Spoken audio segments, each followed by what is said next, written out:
asked to evaluate a vector line integral, where here's our vector field, and the curve is just the line segment between those 2 points. So we got 2 options. We can try to use the fundamental theorem of line integrals, which would require that this be conservative to do that, so that we could find the potential function and then just evaluate at the endpoints of that potential function. So that would mean testing whether it's conservative, or we can just set it up by finding parameterization and then incorporating the parameterization.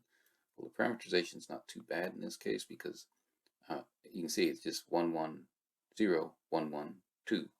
So what has to happen is I've got to be at 1, 1, right? The x and y never change. It's just the z that's changing, so it just needs a t there.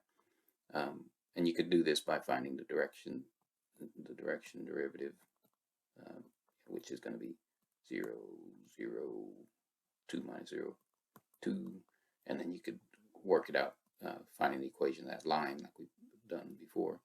But it's going to turn out to be this. It's going to be 1, 1, t, where the t goes from 0 to 2. I mean, this is one way to write the parameterization. And that's a pretty easy parameterization, even though this looks kind of complicated, and it doesn't look like it's conservative. This parameterization and its derivative are going to make things simplify nicely when I plug them in there, because the derivative of this is going to be 0, 0, 1. And so putting that in, I integrate from 0 to 2 based on how I set my parameterization up. And I'm going to put x, y squared, z. Well, that's 1 times 1 squared times t. So that just turns into t. And then it says x squared, y, z. Well, that's 1 squared times 1 times t. So we get a t there.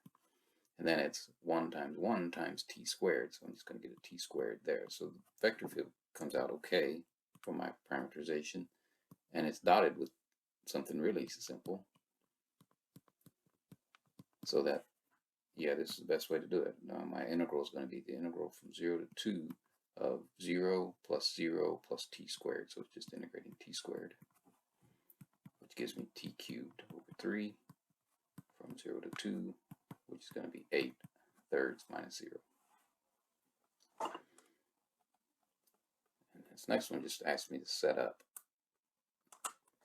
the appropriate definite integral or integrals that can be used to evaluate. Notice this is a circulation integral, and so in my mind I should think Green's theorem is a potential way of working this, or I can do it by finite parameterization all the way around this thing and plugging in, right? So this is y equal x. Let's draw what we've got here. So I've got y equal x, which is this thing going through here. Y equal minus x, which goes through here. X equal 1, which is there, and x equal 2. And I didn't leave myself enough room. X equal 2, so something like that. So this is the region here.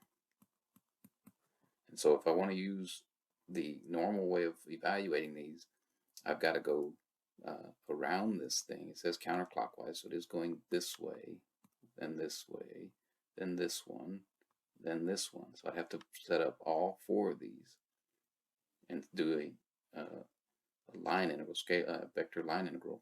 This one, then do this one, then do this one, which means get a parameterization, take all their derivatives, and then incorporate them in there. Well, that seems like a lot of work, and remember that for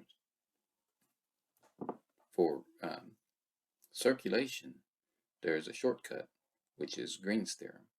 And Green's theorem says that I can calculate this by integrating over the region, the double integral over this region of, well, let's see, it was p, q, and so you do x and y, so it's partial respect to x minus that one with respect to y. So there is a minus in there, you got to get it in the right order.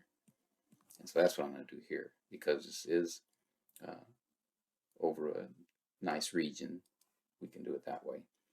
So this becomes a double integral, and all I have to do is set it up. Q with respect to x, that's this one with respect to x, that's going to just be 2xy minus the partial of this one with respect to y, that's just going to be 2x. So the integrand ends up being pretty nice. And then looking at my region, I'm going to go this way first, take a strip across there, so that's going to be dx, I'm sorry, dy, and then I'll do dx after that.